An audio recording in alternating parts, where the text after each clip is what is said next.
Bonjour, Romain Villard, je suis président de la société ImoDroit et également juriste et formateur.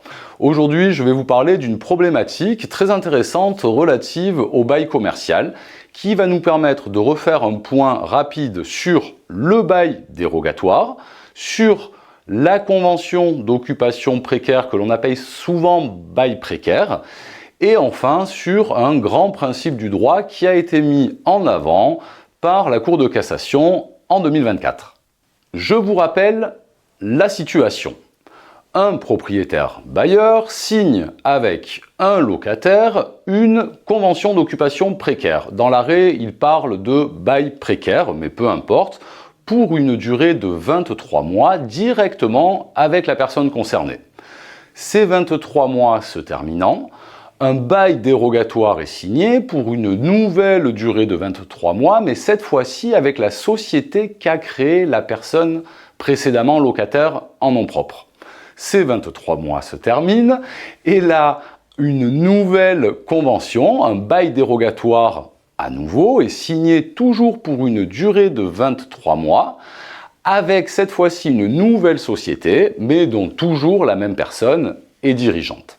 Au terme de ces derniers 23 mois, le bailleur décide de se séparer de son locataire. Le locataire mécontent la signe et demande une requalification en bail commercial et donc un maintien dans les lieux. Reprenons les éléments un à un. D'abord, qu'est-ce qu'une convention d'occupation précaire qui est bien différente d'un bail commercial et encore différente d'un bail dérogatoire? C'est une convention par laquelle on va mettre à disposition un bien à un locataire pour une durée non précisée mais définie par un terme qui répond à un événement extérieur. Je vous donne l'exemple typique, un déménagement. Lorsque je vais changer de travail, je vais avoir besoin de récupérer ce bien. Donc voilà l'événement extérieur. Il ne doit pas dépendre que du bon vouloir et de la seule volonté du propriétaire bailleur.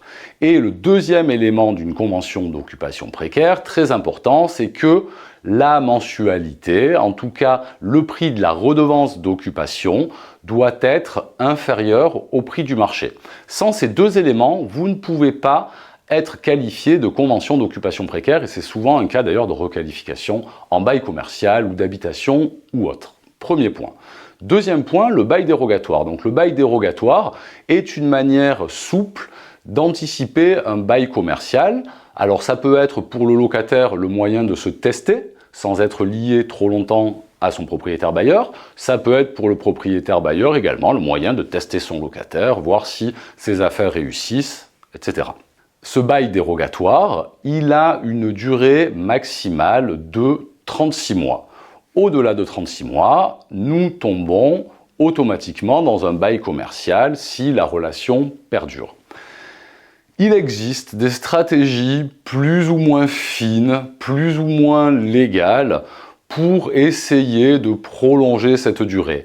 Et donc, c'est vrai que si une autre société prend le bien à bail, dans ce cas-là, on pourrait envisager, si on est dans un cadre, on va dire, honnête, que cette autre société puisse être elle aussi soumise à un bail dérogatoire à nouveau pour 36 mois maximum. Il peut y avoir le cas d'une autre société, mais ça peut être effectivement également une autre personne. Bref, ces points-là, nous les voyons un petit peu plus dans le détail avec le positionnement des juges dans nos formations relatives aux baux commerciaux. Là, par contre, ce qui est intéressant, c'est la position du juge. Et donc, je vais vous apprendre une petite expression latine. Peut-être vous pourrez vous en servir pour briller en soirée, je ne sais pas, en tout cas, elle est à vous. Et c'est la suivante, fraus omnia corrompit. Cela veut dire la fraude corrompt tout. Je vous explique pourquoi le juge s'est servi de cet élément. Tout simplement parce qu'en matière de baux commerciaux, il y a un délai de prescription de 2 ans.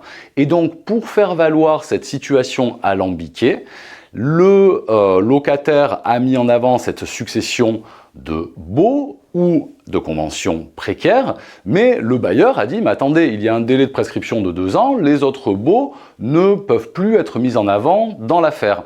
Et à l'aide de cet adage juridique, qui n'est pas formalisé dans les textes de droit, mais qui fait partie de la philosophie juridique de notre pays, le juge peut faire disparaître ce délai de prescription, et c'est ce qu'il a fait. Il a estimé qu'en cas de fraude avérée de la part du bailleur, dans ce cas-là, tout est corrompu, le délai de prescription n'a pas à s'appliquer, et le locataire est légitime à demander la transformation de son bail dérogatoire en bail commercial. C'est donc ce qui s'est passé dans cet arrêt, pour la simple et bonne raison que les juges ont estimé qu'il y avait une attitude frauduleuse du bailleur.